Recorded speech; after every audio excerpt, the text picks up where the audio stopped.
Well, hello there. I'm here to talk about Tinker Tailor, Soldier Spy.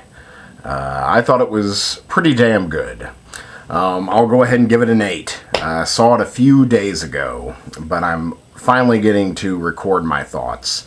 I haven't thought about it as much as I thought I would. Maybe it's the victim of expectations. I had my expectations up a little bit. Around the holiday season, I mean, I really wanted to see this movie. I wanted to get to it before Christmas, but I did not. So I just kept on waiting and waiting, going, oh, I want to see that movie. And then finally I got to, and it's like, it's really good, but, you know, it wasn't like unbelievable the way that I had worked it up to be. It's about, there is a mole in what I guess would be England's, Britain's CIA. I guess. So there is a mole sitting at the top, near the top of, again, Britain's CIA. And, you know, they're basically losing all their information because one of their top dogs is giving it all away. So they call in a retired super spy, if you will, to figure out who the mole is. So that's pretty much in a nutshell what it's about. Stars Gary Oldman, Colin Firth, Tom Brady, John Hurt, Syrian Hines. Who else is in there? All the rest are character actors that you would definitely recognize. You may not know their names.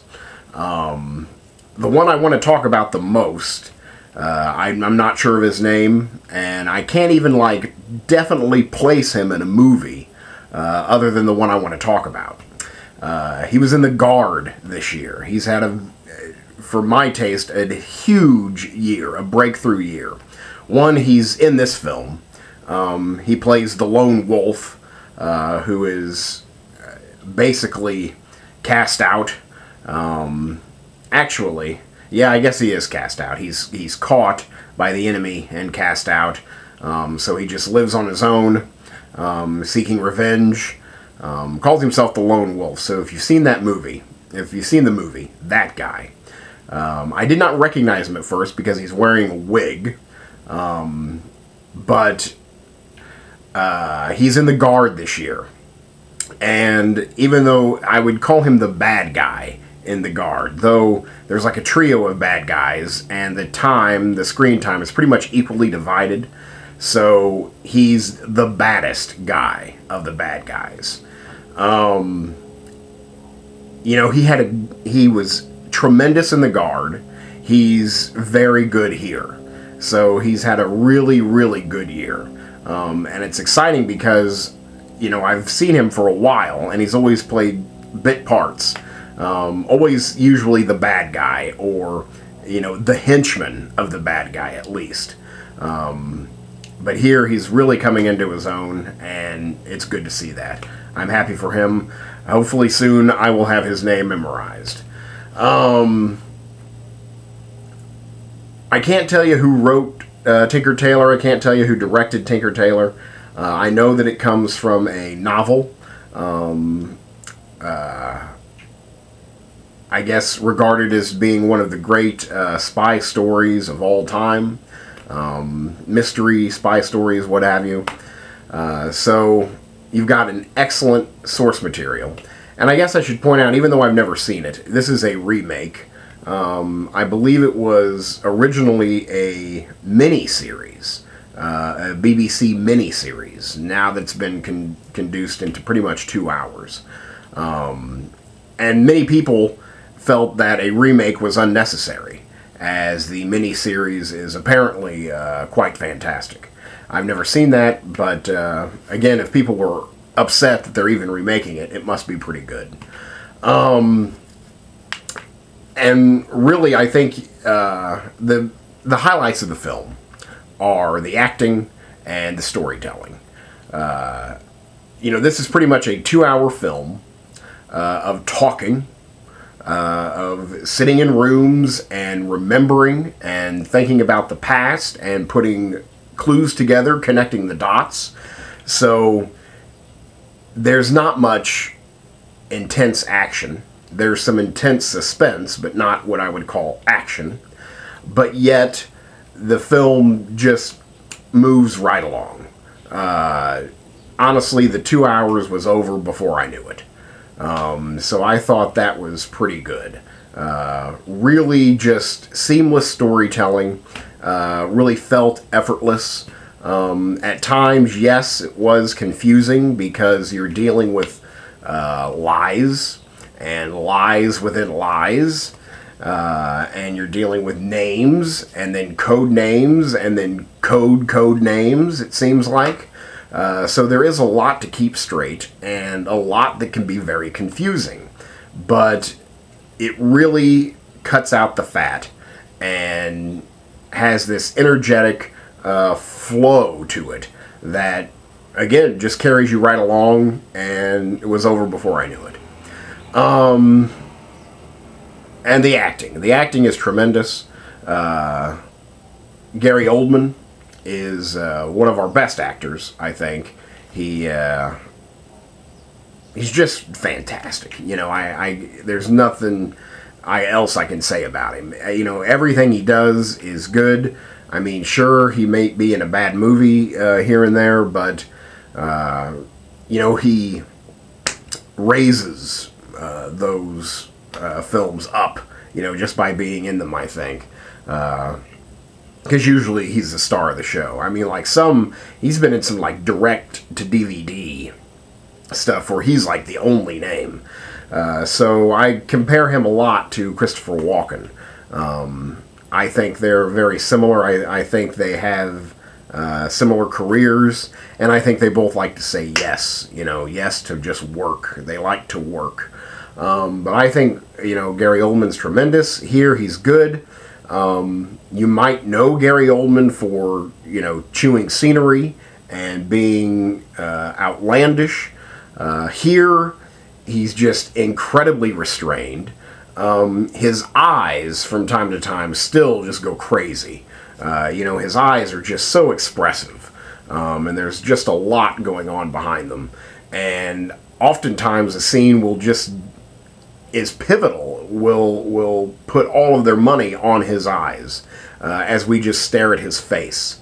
Oftentimes he's just expressionless, with the exception of what's going on in his eyes. And I guess that would have to be, part of being a master spy. Being able to blend in to anything. There's a lot going on in terms of character study here for all of the actors, really. That's why I'm definitely not giving it a higher score, is because sometimes I felt that you've got these high-powered actors, especially the example I have is Ciarán Hinds. Ciarán Hinds has this great stoic mug, he doesn't have much to do in the film other than make that face. But that's, I guess that's the problem, is you've got these high-powered actors and they're just meant to cast suspicion, keep you guessing, when all the time you kind of know, who it is. I think maybe the casting could have been slightly better, or not better, because you've got, the top dogs of British actors in this film, but more intelligent because, if you think about it, and you look at the cast list, and you think about filmdom as it is now, you know who the bad guy is, and I don't think I'm spoiling it all. Again, I think if you think about it, and you look at the cast, you know who the bad guy is. So, the other guys are there just to cast doubt. just to make those faces, to look suspicious, to play up on those subtleties that this could be anybody. And again, you've got Syrian Hines just kind of sitting there making that face he makes, and then that's pretty much it. So, yeah, I think the casting could have been, you know, if Gary Oldman's the star of the show, make him the star of the show, and let's put some guys we don't know, you know, to support him. But really, it looked fantastic. It's a period piece. I think it was set in the early 70s. Totally transported to that time. The clothes looked great. The hair looked great. Production value. Everything was fantastic. I mean, again, yeah, production value. Everything about it looked fantastic. Gorgeously shot. Well acted. Again, one of the better movies of the year. Definitely a solid 8. I really don't know what else to say about it. I had a good time. It was, again, over before I knew it. I felt bad because a father who I guess really wanted to see it took his maybe 10-year-old son. You know, I will estimate his age at about 10. And boy, that 10-year-old, he had no idea what was going on. And nor should he. Nor should he be even at that movie. And the dad, like, kept on whispering kind of accurately what was going on. And I'm just like, why would you even bring the kid to the movie? So, yeah, this isn't a kid's movie. It's definitely something you sit and you think about and you absorb and you think about after it's over. But it's not fantastic. It's not, like, amazing, but it's really good. And definitely for Gary Oldman, just another amazing performance in his bag. That's pretty much all I got to say about it. I can't think of much else. Excellent storytelling, excellent acting. That's Tinker, Tailor, Soldier, Spy, and it's a solid 8. Thank you.